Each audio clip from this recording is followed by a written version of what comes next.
Hi, I have a very special guest today, Dr. Frederic Bertley. So thank you so much for being here today. Absolutely, my pleasure for being on your podcast. Thanks for inviting me. I am so excited that you're here because there is so much going on at COSI, and I would love for you to expand on that. But my first question is, um, well, you know what? Let's just get right into it. What's going on at COSI? Let's talk about what you're doing. Yeah, so first of all, I have the pleasure of being the president and CEO of COSI, which stands for the Center of Science and Industry, right here in Columbus, Ohio. And we're a science museum and science center. And our mission is to engage, inspire, and transform lives and communities by being the best partner in science, technology, and industry learning. What that means is we make science super fun and super accessible to everybody from womb to tomb. So, what do we have going on now? We have, for the womb part, we have Paw Patrol, which is a fantastic exhibit. So anybody who follows that Paw Patrol cartoon will really get into that. But then we also have our serious exhibits. We have a planetarium. We have a dinosaur gallery. We have another traveling dinosaur gallery actually called T-Rex. And so we got a lot of great content. But what's important to remember is we know at COSI, science is everywhere in the world and for everyone. So we make sure we have programming in our building, like the exhibits and the planetarium, programs out in the community, like Science Festival, our TV show, our animated series. We have content for everybody just to get people to feel more comfortable around science. Well, now I'm really happy that you made the time to be here because that's a lot. And I will say that when my daughter was very young, we had a membership. So if Mhm. anybody can afford to do that, I think that is great because were there all the time because it's not only entertaining for small children, um, they're learning along the way, Yeah, and it was kind of fun as adults too. absolutely. Well, the other event we have, we do it once a month. It's called COSI After Dark. So that's third Thursday every month, 7 to 10 p.m. We sell beer, wine, full bar. That helps. There we But it's go. packed. We average about 1,400 people there at night. And we always have a different topic. And depending on the topic, sometimes we have 2,200. Like when we do the Harry Potter or Star Wars topics or game night, it's packed. So we also have stuff, true stuff, proper stuff, as they say in the UK, for the adults. That is fantastic. I did not realize that it drew that many people. So yeah, I'm going to totally check that out because that You seems let like me the know. place I'll to be keep hanging out. no, you'll be on my VIP list for sure. Thank you so much. Now, since we're talking about all this sort of stuff, the one things you're kind of folding into now is the arts, because I think people automatically always think that science museums are very STEAM oriented, but it is Yeah, really, I mean, STEM oriented, but it's really STEAM oriented, and yeah. you really are trying to put a Thanks for fine point on that right asking now. that question because in my life, for example, talking about me specifically, I was choosing between am I going to go the science route or the art route? I was big into literature, liked writing. I'm not suggesting I'm an amazing writer, but I love writing. I love the power of the Yes. word, and I love art as well. But I ended up picking the science route. But what's so important is the way our brains are wired. Like people tell you, oh, you're left brain, so you're into like math and science. You're right brain, you're creative, and that's the biggest myth ever because none of us have seen anybody walking down the street with half a brain, right? We have our whole head. Now, you might like math more, or you might like music or art, but your brain has the capacity to process all of that stuff. That's A. B, the best scientists are super creative, and the best artists have some understanding of scientific principles. And so it's very important for us at COSI to not just add on art like a afterthought and say it's STEAM because we want to put the A in STEM, but to really be authentic about how we bring in art. So, for example, we have these fantastic traveling exhibits like Titanic, like superheroes, like Deep Ocean, you name it, all these incredible Marvel, all these incredible exhibits that come in. And so we actually trigger a competition for the community. And it started off for Central Ohio. Now we have about 25 different states that send in stuff, and we have about 4 different countries that are represented. And what they do is they do their art, usually 2D, it can be drawings, paintings, or whatever. Every now and then, some people do sculpture. But it's their art inspired by and informed by the exhibits we're bringing. And so I'm so glad you asked that. It is important for people, whether you're a scientist or an artist, to really appreciate both sides. And for the rest of us, the lay public, understand that the two are very integrated and make a lot of sense. So that's why we take that seriously. I love that you explained that perfectly because that is what I keep trying to reiterate on these podcasts is that it is all one brain working together. And when you think about it, science is not just a bunch of math problems. It's not a bunch of calculations. It's sometimes, okay, wait a second, this does not add up. Mhm. Let's think bigger picture on. So let's actually get tactile and try some things, some experiments to see how we can get this to work. And all that is Absolutely. visual, it's touch, it's imagination, it's Mhm. creativity, and you just plug that into the left side of your brain, and then it works the opposite way too, because I think about all the artists that have to think of like scientific ways to create their sculptures or mix their paint or do Exactly. things like that. It's all science. Yep. And then if you go to like I like clothing, even if you go to the field of fashion, like Yes.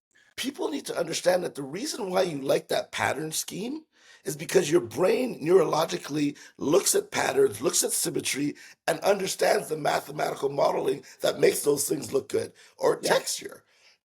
Why does texture matter? Well, texture is something, to your point, you talk about feeling. It's a feeling. Well, feeling is neuroscience, right? That's how your brain processes a smooth, silky thing versus a very heavy, tweed type of texture. And Yes. so, in almost every industry, that right brain and left brain are constantly communicating to make us access the world we're in a positive way.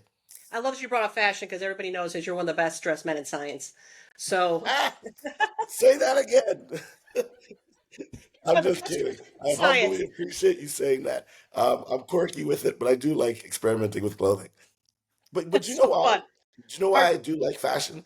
oh, Because, well, you two do. reasons. One, my dad was a huge Shakespeare person, and so he used to read us Shakespeare as a kid all the time, and I didn't understand any of it. But one of the ones he used to read that I revisited in college was Hamlet. And Hmm. if you remember the story of Hamlet, um, uh, Polonius is giving advice to his nephew Laertes, who's leaving Denmark and going to France. That's the one where he says, "To thine own self be true," and blah blah blah. Yes. That whole soliloquy. Well, in that whole soliloquy, he also says, "Dress rich, not gaudy, for the clothes often proclaim the man." And it's this idea that people tell you, "Oh, fashion is so superficial. Never judge a book by the cover." Well, why'd But you we pick up the do. book?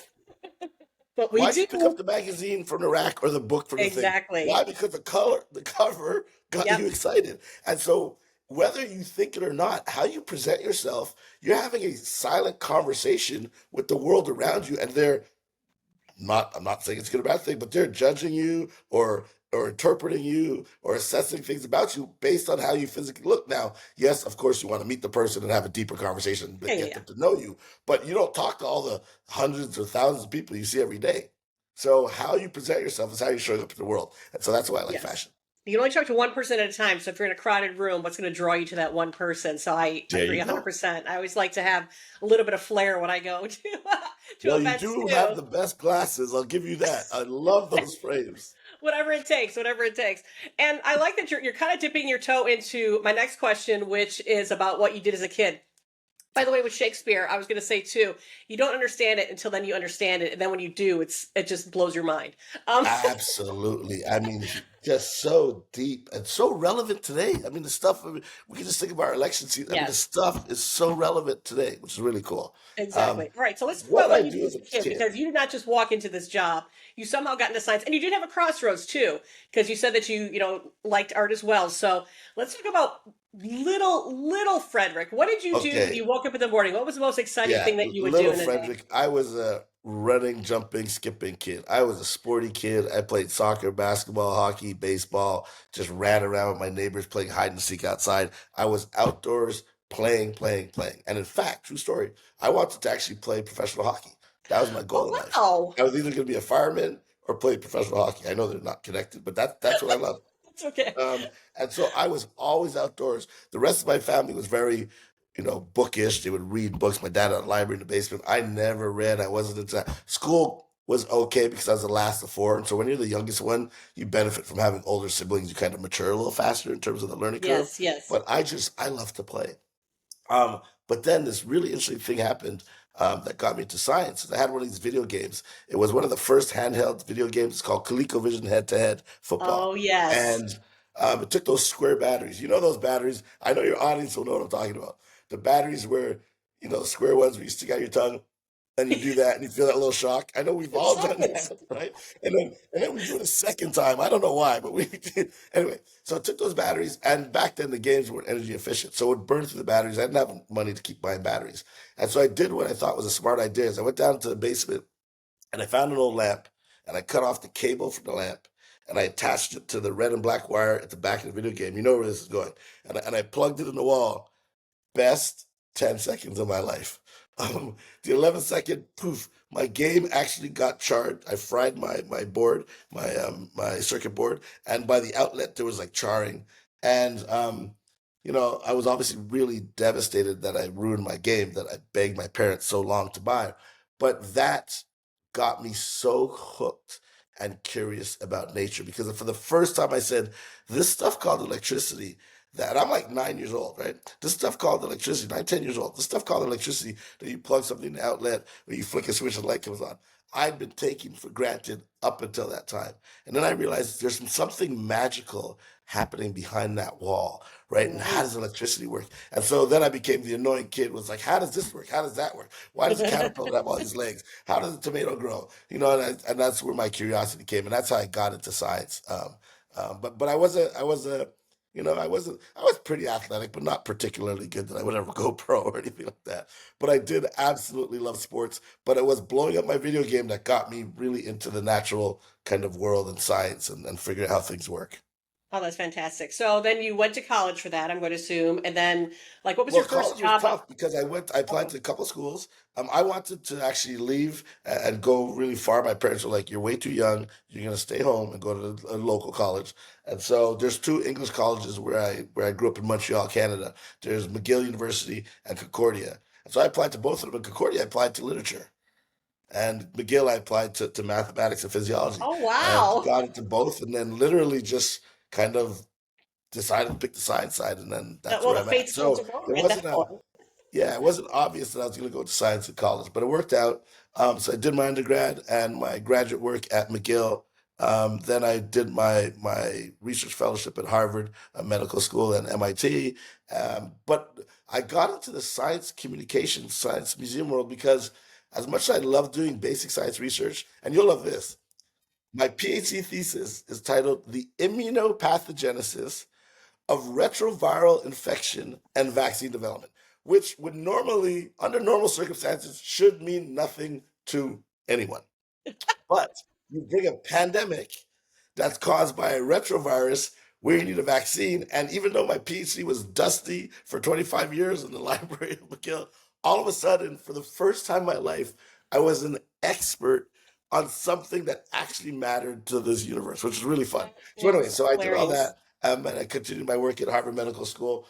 But I was always disappointed that less and less people were science literate in the US and Canada and even Europe. It's like you're expected to read and write. No one thinks you're gonna be Maya Angelou or William Shakespeare like we talked about, but you're still expected to read and write. Same thing with math. You go to the store, you're supposed to be able to count your change. You're not necessarily gonna be Albert Einstein or Benjamin Banneker or Marie Curie, but you should still know how to do math. But for some reason, it's okay if you don't know anything about science. And that Right. bothered me. So I left the basic science research bench and got into this broader space, the nonprofit world, cultural institutions, science museums, and a TV show and communications, that kind of stuff. And that's my Love transition. all of that because you make it accessible. And, like going back to, again the Shakespeare analogy, it's like, it doesn't make sense at first, but then it does. And then it's amazing.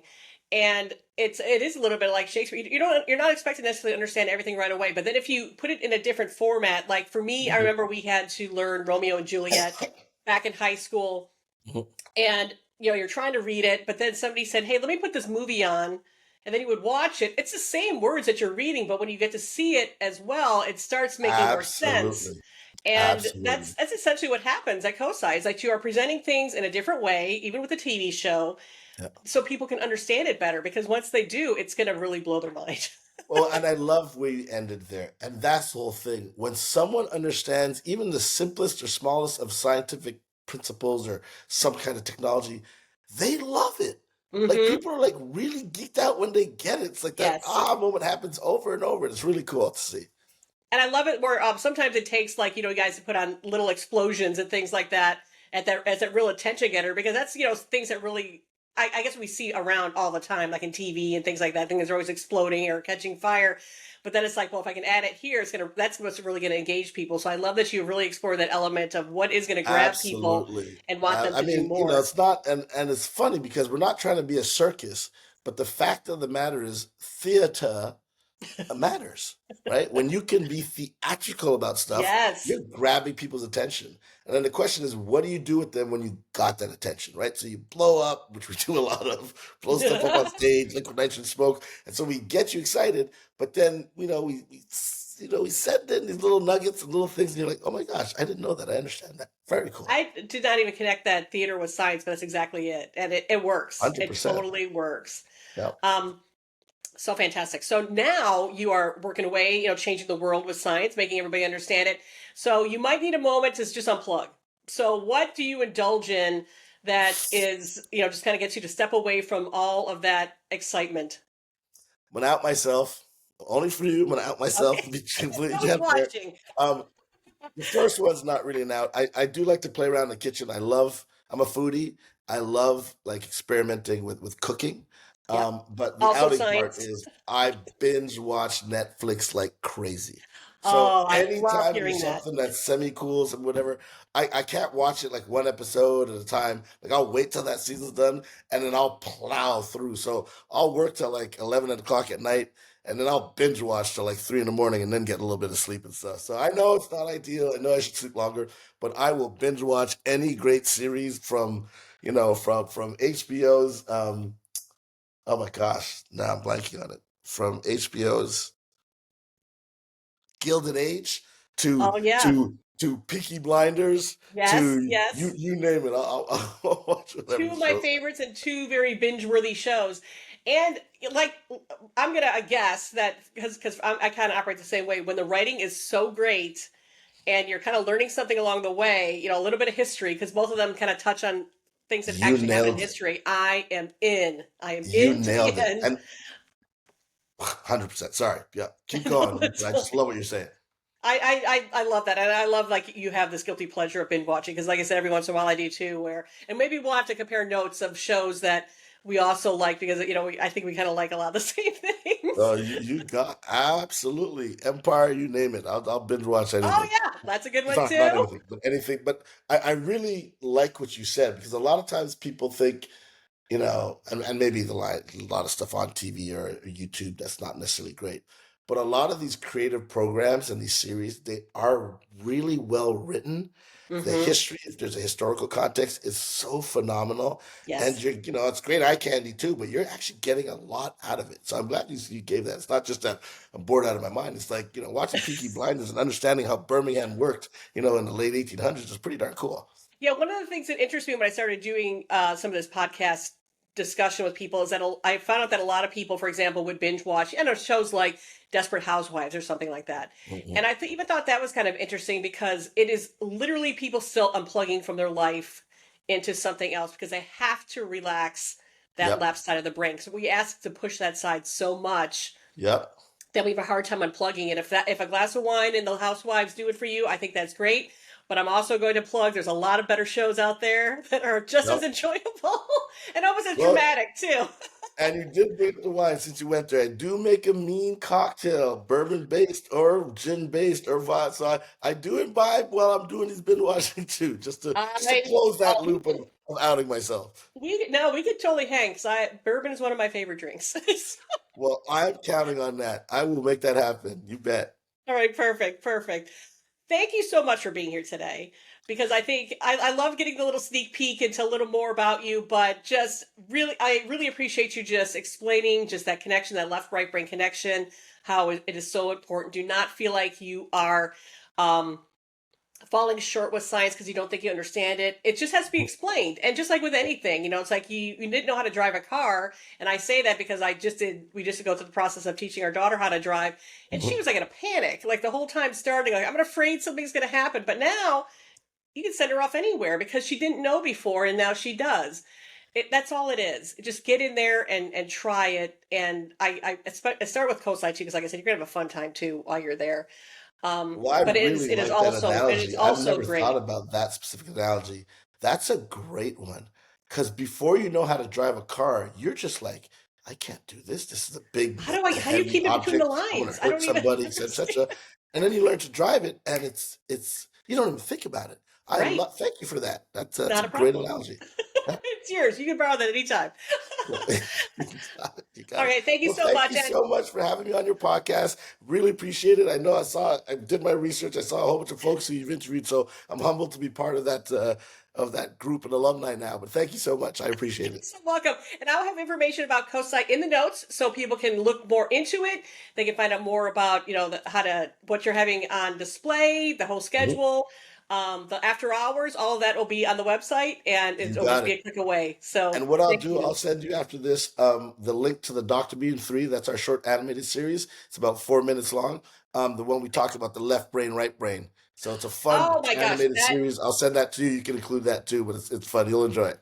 thank you so much. That'll be a gift. So I You got it. appreciate you. I appreciate everyone over at COSI and the people in science. I think it's just an amazing world over there. Well, thank you so much. And I know your history with COSI, so thank you for that as well. Appreciate it.